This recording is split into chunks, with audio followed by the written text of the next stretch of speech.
Hello friends, good morning. कैसे हैं आप लोग? मैं एस के राय सर और आप लोगों के लेकर के आया हूं आज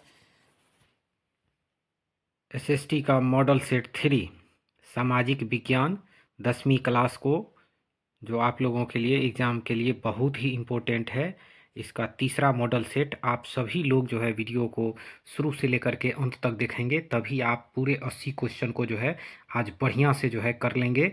और इस सेट में 80 क्वेश्चन मिलेगा। इससे पहले 2 सेट जो है 80-80 क्वेश्चन का आपको दे चुके हैं। तो इस तरह से ये 240 ऑब्जेक्टिव क्वेश्चन हो जाएगा, जो आपके एग्ज़ाम के लिए बहुत ही अति महत्वपूर्ण है। आप सभी दोस्त इत्मीनान के साथ पूरे वीडियो को देखिएगा और वीडियो को एक लाइक कर दीजिएगा, चैनल को सब्सक्राइब कर लीजिएगा। और ऐसा ही वीडियो पाने के लिए आप लोग चैनल को सब्सक्राइब कर लीजिएगा और अपने दोस्तों में जो है शेयर कर दीजिएगा। तो चलिए हम लोग चलते हैं आज के क्वेश्चन पर। तो आज का पहला क्वेश्चन है कि काउंट काबूर को विक्टर इमैनुअल ने किस पद पर नियुक्त किया। देखिए, आप लोग इतिहास में पढ़े होंगे काउंट काबूर के बारे में, और उसको विक्टर इमैनुअल जो है उसको नियुक्त किया था, क्या बनाया था, तो विक्टर इमैनुअल जो है उसको प्रधानमंत्री बनाए थे। तो चलिए इसी की तरह हम लोग अगले क्वेश्चन पर चलते हैं। प्रधानमंत्री बने थे काउंट काबूर बने थे, और किसने बनाया था? विक्टर इमैनुअल ने। इमैनुअल ने बनाया था, उसको प्रधानमंत्री बनाया था। तो चलिए इसी तरह हम लोग को दूसरे क्वेश्चन पर चलते हैं। बिस्मार्क क्या था? आप सभी आदमी जानते होंगे कि बिस्मार्क जो लौह एवं रक्त की नीति का सूत्रपात किए थे, वो एक बहुत ही बड़े कूटनीतिज्ञ थे। बिस्मार्क जो है वो बहुत बड़े कूटनीतिज्ञ थे, कूटनीति का काम करते थे। लोगों को कैसे एक साथ मिलाना है, इसके लिए कूटनीति का काम करते थे। बॉल्शेविक क्रांति कब हुई?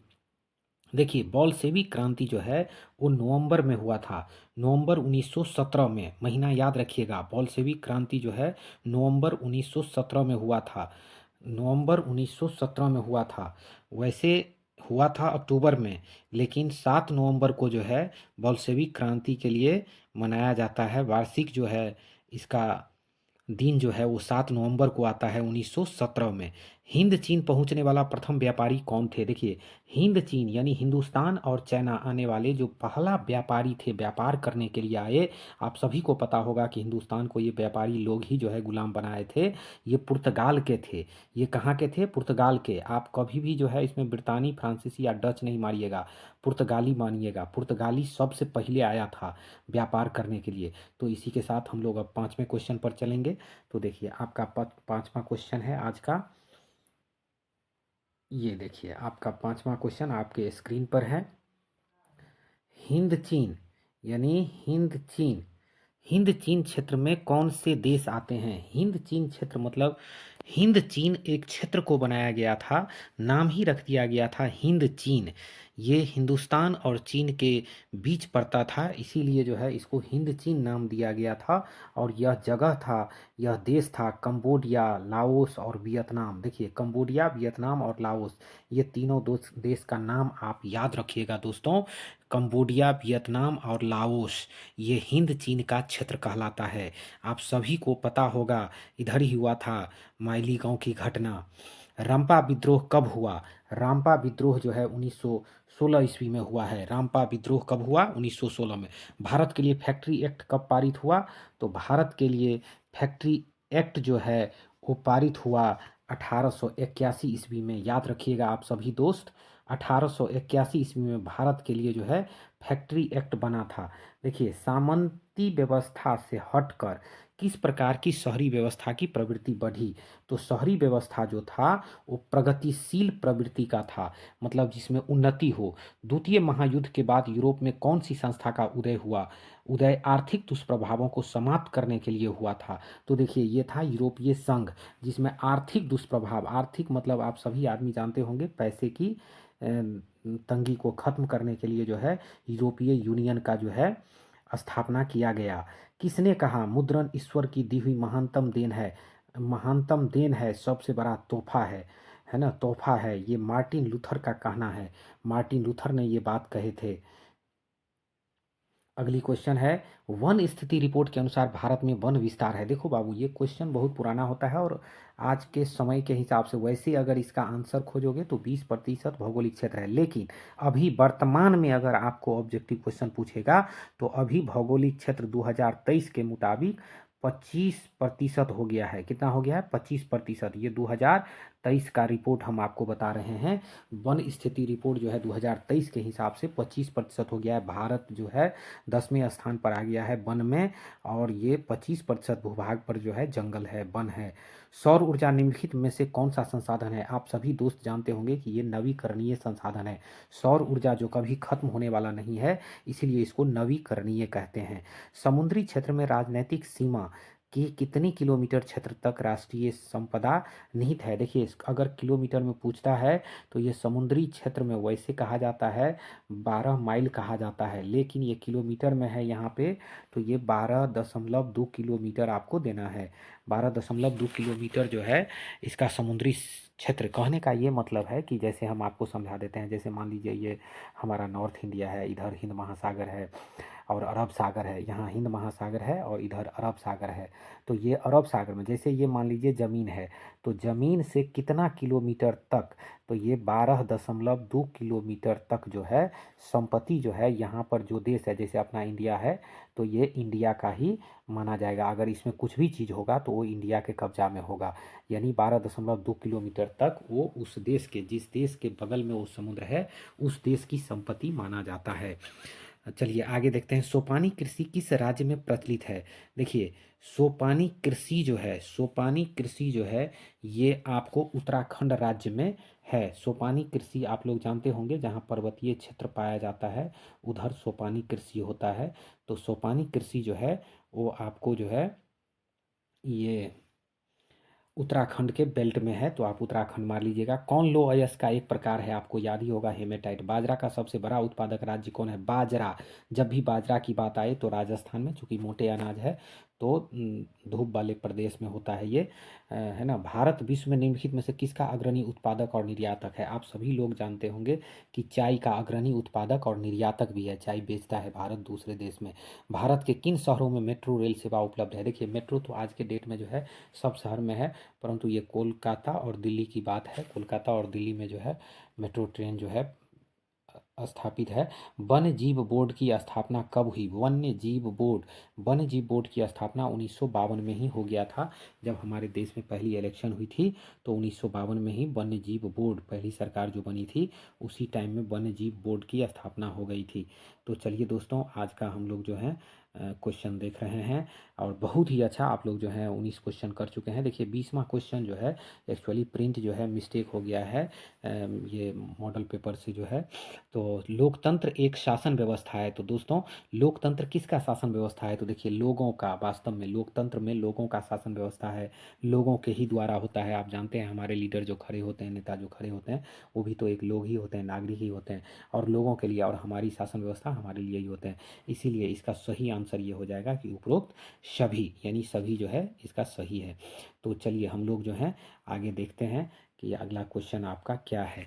स्क्रीन पर जो है आपका जो क्वेश्चन है वो एक्चुअली आगे देखिए, लोकतंत्र शासन व्यवस्था है तो ये तो आप देख लिए। स्थानीय स्वशासन, स्थानीय स्वशासन की राज्य के नीति निर्देशक सिद्धांतों से संबंध किस अनुच्छेद में चर्चा है? तो ये चर्चा अनुच्छेद 40 में है, यानी इसकी चर्चा जो है अनुच्छेद 40 में किया गया है। स्थानीय स्वशासन, देखिए स्थानीय स्वशासन मतलब जानते हैं ना, ये पंचायती राज व्यवस्था से संबंधित है। स्थानीय स्वशासन, स्थानीय स्तर पर जो स्वशासन है वो नीति निर्देशक सिद्धांतों में जो है अनुच्छेद 40 में चर्चा किया गया है। सोवियत संघ का विघटन कब हुआ? देखो, इसमें से सोवियत संघ का विघटन जो है किसी भी साल में नहीं हुआ है, ये क्वेश्चन का ऑप्शन गलत है। आप 1991 मार लीजिएगा, है ना। आपके जो क्वेश्चन पूछा जाएगा उसमें सही क्वेश्चन रहेगा। तो 1991 में सोवियत संघ का विघटन, आप सबको पता होगा, यूएसएसआर जो था ये सोवियत संघ था, और इससे एक बार ये टूट गया, 1991 में ब्रेक हुआ। इससे 15 देश बना। कितना देश बना दोस्त? 15 देश बना, याद रखना। सोवियत संघ के विघटन से 15 देश बना, है ना। आज जो यूक्रेन है ना, वो भी सोवियत संघ का ही हिस्सा था। सोवियत संघ का विघटन आपने देख लिया। दल बदल कानून निम्नलिखित में से किस पर लागू होता है? देखिए, दल बदल का जो कानून होता है वो सांसद और विधायक पर लागू होता है। राजनीतिक दलों की मान्यता और उसका चिन्ह किसके द्वारा प्रदान किया जाता है? तो आप सब जानते हैं, निर्वाचन आयोग। निम्नलिखित में से कौन सा कार्य राजनीतिक दल नहीं करता है? तो देखिए, अफसरों की बहाली संबंधी कार्य ये नहीं करते हैं, राजनीतिक दल का काम नहीं है, सरकार का काम है। भारतीय लोकतंत्र के प्रति लोगों की है क्या? तो भारतीय लोकतंत्र के प्रति लोगों की आस्था है ना? लोग आस्था से जो है भारतीय लोकतंत्र को देखते हैं। 15वीं लोकसभा चुनाव में कांग्रेस को प्राप्त सीटों की संख्या थी, देखिए ये बहुत पुराना न्यूज़ है। 15वीं लोकसभा 202 सीट जो है प्राप्त हुआ था। श्रीलंका में संघर्ष है, श्रीलंका में किसके बीच संघर्ष है? देखिए लिट्टे लिट्टे ये नाम सुने होंगे, लिट्टे और सरकार के बीच, लिट्टे LITTE liberation liberation tiger four Tamil इलम, है ना? लिबरेशन टाइगर फोर तमिल इलम जो है इसका फुल फॉर्म होता है। तो ये जो है लिबरेशन टाइगर फोर तमिल इलम जो है इसका है लिट्टे लिट्टे जो है लिबरेशन टाइगर तमिल इलम है, श्रीलंका में है ये। श्रीलंका में ये संगठन है जो सरकार के साथ उसका संघर्ष रहता है। स्वतंत्रता पूर्व भारतीय अर्थव्यवस्था क्या थी? स्वतंत्रता पूर्व भारतीय अर्थव्यवस्था जो है कृषि प्रधान अर्थव्यवस्था थी। आप सब जानते होंगे कृषि जो है, फूट डालो और राज करो की नीति किसने अपनाया? तो अंग्रेज ने अपनाया। राष्ट्रीय आय की गणना की विधि है, तो ये उत्पादन गणना विधि भी है और मूल्य योग विधि भी है, व्यवसायिक गणना विधि भी है, यानी ये हो जाएगा, उपरोक्त तीनों हो जाएगा। तो चलिए हम लोग अगले क्वेश्चन पर चलते हैं। मुद्रा जो है, मुद्रा एक अच्छा है। मुद्रा क्या है? मुद्रा जो है सेवक का काम करता है। देखिए मुद्रा यानी पैसा, पैसा रहेगा तो उसी से आप सेवा खरीदते हैं। जैसे कोई सामान खरीदते हैं तो आपका फायदा होता है, उस सामान से आप सेवा लेते हैं, पंखा खरीदते हैं, टीवी खरीदते हैं, जो भी आप कपड़े वस्त्र खरीदते हैं तो वो पैसा से ही संभव है। इसलिए पैसा ही, मुद्रा ही जो है सबसे अच्छा सेवक है। अर्ध सरकारी वित्तीय संस्था है क्या? तो क्षेत्रीय ग्रामीण बैंक जो है ये अर्ध सरकारी वित्तीय संस्था है। राज्य स्तरीय संस्थागत वित्तीय संस्था है क्या? सहकारी बैंक, सहकारी बैंक जो है संस्थागत वित्तीय संस्था है राज्य स्तर पर। नरेगा पूरी तरह सफल नहीं हो पा रही है, कारण क्या है? तो बिचौलिए, देखिए बिचौलिए इसमें बहुत ज़्यादा होते हैं। ये बिचौलिए जो हैं इसको जो है पूरा नहीं होने देता है, बीच में मजदूरों का पैसा जो है खा जाते हैं ये बिचौलिए। तो चलिए हम लोग 36 क्वेश्चन पर आप पहुंच गए हैं। तो आज का 37वां क्वेश्चन है, WTO का विस्तारित रूप क्या है? देखिए WTO वर्ल्ड ट्रेड ऑर्गेनाइजेशन, आप सभी दोस्त जानते होंगे वर्ल्ड ट्रेड ऑर्गेनाइजेशन, इसको विश्व व्यापार संगठन कहते हैं हिंदी में। WTO को हिंदी में कहते हैं विश्व व्यापार संगठन, इंग्लिश में कहते हैं वर्ल्ड ट्रेड ऑर्गेनाइजेशन। उपभोक्ता को जानकारी लेना चाहिए किसी वस्तु के, देखिए अब कोई वस्तु है उसके बारे में आप जानना चाहते हैं तो उसके गुण का, मात्रा का, निर्माण सामग्री का आप ज़रूर जो है वो जानकारी लेना चाहते हैं तो उपरोक्त तीनों हो जाएगा। भूकंप रोधी इमारत का नक्शा कैसा होना चाहिए? तो देखिए भूकंप रोधी जो मकान होता है वो साधारण और आयताकार होते हैं, साधारण और आयताकार होते हैं। तो चलिए हम लोग जो है आगे बढ़ते हैं। ये देखिए 23 दिसंबर 1972 ईस्वी को किस मध्य अमेरिकी देश में, मध्य अमेरिका का देश है एक के बाद एक कई भूकंप आए, तो उस देश का नाम है निकारागुआ। डियर स्टूडेंट्स, आपने 40 क्वेश्चन देख लिया है और एग्ज़ाम में आपको 40 क्वेश्चन ही सही करना होता है। तो आप अच्छे से अगर देखेंगे तो निश्चित इस 80 क्वेश्चन में से आपको 10 क्वेश्चन परीक्षा में मिलेगा, है ना? मेरा 5 सेट हम आप जो है अभी 5 सेट हम आपको देने वाले हैं, उसके बाद फिर 5 सेट हम लाने का प्रयास करेंगे। आप जो है दोस्त पूरा 400 400 800 क्वेश्चन हो जाएगा, आपको एक भी क्वेश्चन आपका नहीं जो है छूटेगा। साम्यवादी शासन का पहला प्रयोग कहाँ हुआ? तो ये रूस में हुआ। देखिए रूस में कृषक दास प्रथा का अंत कब हुआ? तो ये 1861 ईस्वी में हुआ। लाल सेना का गठन किसने किया था? तो आप सभी को पता होगा लाल सेना का गठन जो है ट्रॉट्स्की ने किया था। लाल सेना का गठन ट्रॉट्स्की ने किया था। वार एंड पीस किसकी रचना है? तो वार एंड पीस टॉल्स्टाई की रचना है। वार एंड पीस जो है वो टॉल्स्टाई की रचना है। तो देखिए बोल्शेविक क्रांति कब हुई? तो बोल्शेविक क्रांति नवंबर 1917 में हुई थी। आपको पहले भी ये क्वेश्चन हम करवा चुके हैं, बोल्शेविक क्रांति कब हुई? तो नवंबर 1917 में। देखिए लेनिन की मृत्यु कब हुई? अब लेनिन की मृत्यु की बात चल रही है, तो लेनिन 1924 ईस्वी में मर गए। कार्ल मार्क्स का जन्म कहाँ हुआ था? कार्ल मार्क्स का जन्म जो है जर्मनी में हुआ था। आप लोग याद रखिएगा, कार्ल मार्क्स बहुत ही चर्चित व्यक्ति है, बहुत बड़ा जो है ये फिलोसफर थे, तो इसका जर्मनी में जन्म हुआ था। रूस में जार का अर्थ क्या होता है? आप सभी जानते होंगे कि रूस के सम्राट को जार कहा जाता था। यूरोपियन समाजवादी कौन नहीं था? यूरोपियन समाजवादी कौन नहीं था? तो देखिए यूरोपियन समाजवादी जो है ये कार्ल मार्क्स नहीं थे, है ना? ब्रेस्टली ब्रेस्लिटोवस्क की संधि किन देशों के बीच हुई थी? देखिए ब्रेस्लिटोवस्क की संधि जो है हुआ था ये रूस और जर्मनी के बीच हुआ था। याद रखिएगा ये जो संधि है वो रूस और जर्मनी के बीच हुआ था, आप लोग याद रखिएगा। देखिए दास कैपिटल का प्रकाशन किस वर्ष हुआ था? तो याद रखिएगा, दास कैपिटल एक पुस्तक है जिसका प्रकाशन 1867 ईस्वी में हुआ था, है ना। नई आर्थिक नीति कब लागू हुई थी? नई आर्थिक नीति NEP 1921 में लागू हुआ था। रूसी क्रांति के समय शासक कौन था? तो रूसी क्रांति के समय में वहाँ जार निकोलस द्वितीय का शासन चलता था। जार निकोलस द्वितीय, याद रखिएगा, जार निकोलस द्वितीय। जार, रूस के शासक को जार कहा जाता था, तो निकोलस द्वितीय जो है उस टाइम में थे। वैज्ञानिक समाजवाद की अवधारणा का प्रतिपादन किसने किया है? तो वैज्ञानिक समाजवाद जो है कार्ल मार्क्स का देन है बाबू, याद रखना, कार्ल मार्क्स को मत भूलना। का वैज्ञानिक समाजवाद उनका देन है। बोल्शेविक क्रांति का नेतृत्व किसने किया था? आप सबको पता होगा कि बोल्शेविक क्रांति का नेतृत्व जो है वो लेनिन ने किया था। बोल्शेविक क्रांति का नेतृत्व किसने किया था? लेनिन ने। दास कैपिटल किसकी रचना है? याद रखिए, दास कैपिटल ही कार्ल मार्क्स की रचना है। बहुत बड़े ये आदमी थे, है ना। कार्ल मार्क्स जो है दुनिया को बदल के रख दिया था दास कैपिटल पुस्तक लिख करके। तो चलिए हम लोग 56 क्वेश्चन तक देख लिए, अब हम लोग 57 क्वेश्चन पर चलते हैं। ये रहा आपका 57 क्वेश्चन। देखिए 57 क्वेश्चन में जो है आपको बताया गया है अप्रैल थीसिस। अप्रैल थीसिस किसने लिखी, है ना। ये देखिए, अप्रैल थीसिस किसने लिखी? अप्रैल थीसिस की चर्चा चल रही है कि अप्रैल थीसिस किसने लिखी, है ना। तो ये देखिए, अप्रैल थीसिस किसने लिखी? तो अप्रैल थीसिस जो है ये लेनिन का पुस्तक है। 57 का C जो है आप मार लीजिएगा। अप्रैल थीसिस लेनिन का पुस्तक है। अप्रैल थीसिस किसका पुस्तक है? लेनिन का। अप्रैल थीसिस लेनिन का पुस्तक है। सोवियत संघ का विघटन किस वर्ष हुआ था? तो आपको हम इससे पहले भी बताए थे, उसमें पिछले वाला क्वेश्चन में जो है ऑप्शन गलत कर दिया था। यहाँ देखिए 1991 दिया हुआ है। अंतर्राष्ट्रीय महिला दिवस कब मनाया जाता है? तो आप सब जानते हैं महिला दिवस 8 मार्च को मनाया जाता है। 8 मार्च, 8 मार्च, मार्च के महीना में, मौ से मार्च, मौ से महिला। देखिए कैसे याद रखना है, मौ से मार्च, मौ से महिला। 8 मार्च को जो है, मार्च के महीने में 8 तारीख को महिला दिवस मनाया जाता है। समाजवादियों का बाइबल, समाजवादियों का बाइबल जो है ये दास कैपिटल को कहा जाता है। समाजवादियों का बाइबल किसको कहा जाता है? दास कैपिटल को। चलिए हम लोग अगले क्वेश्चन पर चलते हैं। 60 क्वेश्चन आपने बड़ी ही आसानी से कर लिया है दोस्तों। पूरा वीडियो को देखना मत भूलिएगा, पूरा वीडियो इत्मीनान के साथ आप देखते जाइए। 80 में 80 क्वेश्चन हम करवा करके छोड़ेंगे आपको, है ना। देखिए, भूमि शांति और रोटी का नारा। भूमि, याद रखिए, भूमि शांति रोटी का नारा किसने दिया? तो ये देने वाले हैं लेनिन।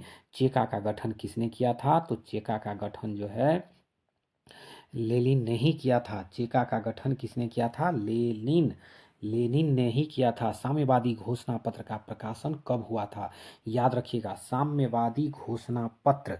साम्यवादी, याद रखिए, कम्युनिस्ट मैनिफेस्टो के नाम से जाना जाता है साम्यवादी का घोषणा पत्र। साम्यवादी का घोषणा पत्र 1848 ईस्वी में, याद रखिएगा, 1848 ईस्वी में, भारत की आज़ादी से 99 साल पहले।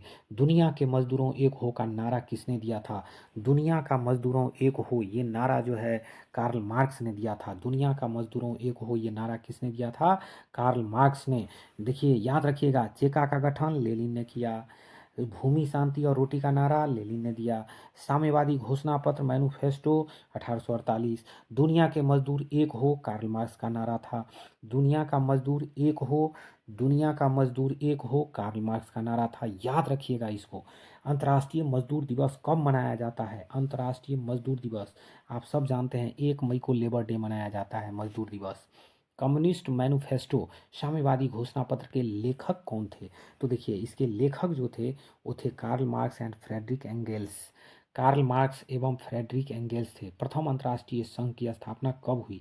देखिए प्रथम अंतर्राष्ट्रीय संघ के बारे में कह रहा है, प्रथम यानी पहला, तो ये 1863 ईस्वी में हुआ था, है ना। याद रखिएगा, प्रथम अंतर्राष्ट्रीय संघ, प्रथम अंतर्राष्ट्रीय संघ जो है इसकी स्थापना जो है 1864 ईस्वी में। देखिए इसमें थोड़ा गलत कर दिया गया है, ये 1964 जो दे दिया गया है ना, ये गलत है। आप इस ऑप्शन को 1864 को जो है ये प्रथम अंतर्राष्ट्रीय संघ, फर्स्ट इंटरनेशनल की स्थापना 1864 ईस्वी में किया गया था।